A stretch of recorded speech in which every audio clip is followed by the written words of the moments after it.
Welcome back to another segment of Behind the Scenes of the Waltons. Today I'm going to be talking about the episode The Hero from Season 5. The Hero is an episode that centers around Honor Day. This is a day suggested by Grandma, who wants to honor those soldiers who fought in World War I from the local area, those who came back and those who didn't come back. Their son, Ben, John's brother, fought in World War I and did not come back from the war.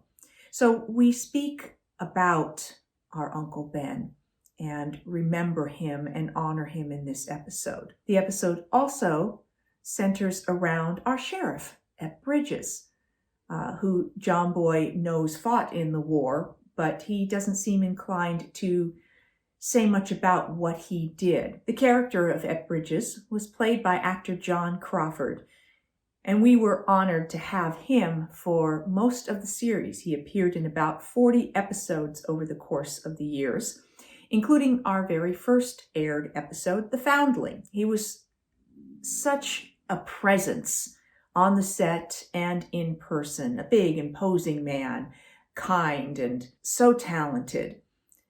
So it was wonderful to, in this episode, find out a little bit more about our sheriff. At one point, Jim Bob is repairing the sheriff's vehicle, and he asks him about what kind of cars they had during World War I. And Ep doesn't tell them very much, but he says that he mentions Rolls Royces and just a column of them.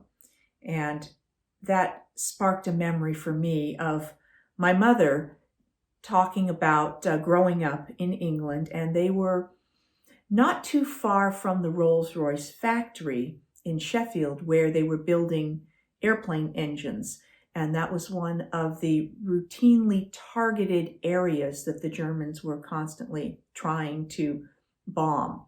So that was why there was a lot of bombing raids in their area of England, because they were constantly trying to hit that. And evidently they flew, I think, balloons or, some sort, large balloons over to try and disguise where the factory was. And throughout the years, they never did hit that factory. John Boy wants to do an article for his the Blue Ridge Chronicle newspaper about the local men who served and came back from World War I. He wants to find out from Ep any memories he has and what he did, and Ep is very loath to talk about it. He just doesn't want to discuss what he did.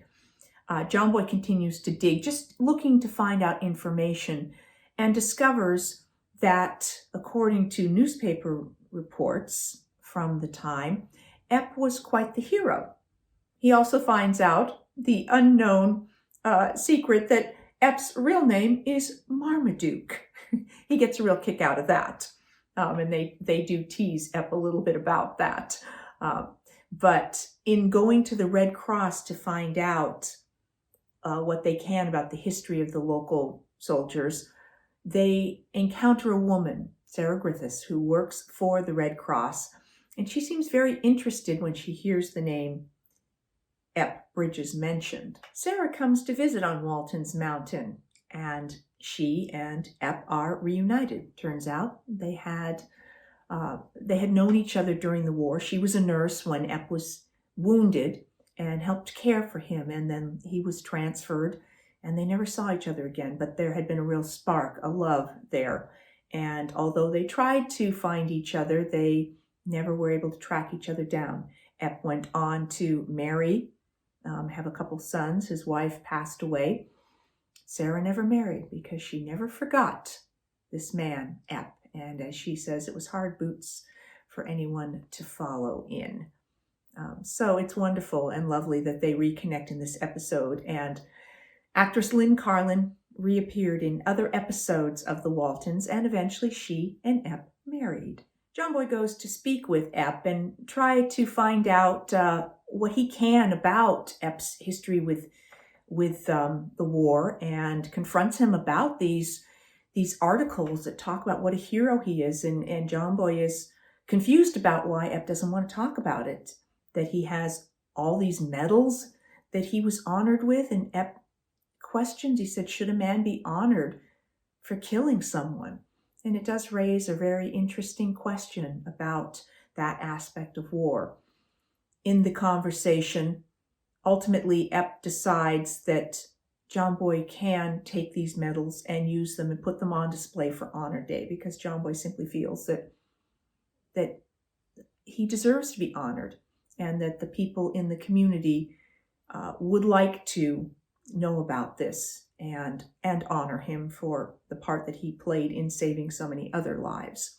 But it's a beautiful scene, and it wasn't very common for John Crawford to have these sorts of storylines. So I'm so glad that he had this opportunity to really be showcased as the incredibly talented actor that he was. Jim Bob is absolutely fascinated by Sarah because he finds out she drove ambulances during the war. And of course, with his fascination with airplanes and cars and trucks and everything mechanical, he just wants to pick her brain. So has a little bit of a crush on her, much to the dismay of Patsy Brimmer, who is interested in Jim Bob and is rather jealous of this older woman who is dominating Jim Bob's attention. Patsy decides that Sarah was probably a spy like Mata Hari. She just builds this whole illusion about her and why she should dislike her so much. Ben asks his father about being named after his Uncle Ben and what was Uncle Ben like. And John says that he was a lot like Ben is. And Ben feels good about carrying on this legacy of his Uncle Ben and wants to honor him. And so he creates this beautiful bench that is placed in the graveyard in memory of his Uncle Ben. Speaking of the graveyard, when they go up to clear up the graveyard and take the weeds out and prepare it, as they walk through the graveyard, some of you have commented on this before, but the headstones, just a piece of humor, the names on the headstones were, for the most part, members of our crew. At one point, you see Robert Jacks, who was our producer, and you see Patrick Norris, who was our costumer, and Lawrence Dobkin, who was one of our actor directors. And let's see, a little bit later, you see Earl Hamner's name on one of the headstones, and then Harry Harris, one of our directors, and Ralph Farron, who was one of our first assistant directors, and also Ed Graves, who was our art director. So at one point when I was filming a show up in Canada, Bluff, and we had a graveyard scene, at some point I had heard that you couldn't actually show real headstones, the actual names on headstones. Probably, you would need the rights from the family to be able to show the actual name on the headstone. I don't know if this is accurate, but just to be safe, I wanted the headstones blurred out so that nobody felt dishonored by us using any of their family headstones in our shoot. So here on the Waltons, they created their own headstones and utilized names of our crew. Along with the 40 episodes of the Waltons and numerous westerns that John Crawford did, he also appeared in 2 Irwin Allen blockbuster movies, Poseidon Adventure and Towering Inferno. Now, Irwin Allen was the husband of Sheila Allen, who played Fanny Tatum, our telephone operator on the Waltons, for a number of episodes. So, small world. John also appeared in The Enforcer, one of the Dirty Harry movies with Clint Eastwood. And that's what I have for you for this segment of Behind the Scenes of the Waltons about the episode The Hero. If you're enjoying these, please do like and subscribe. And if you want to know when I am posting another one, hit that notification bell.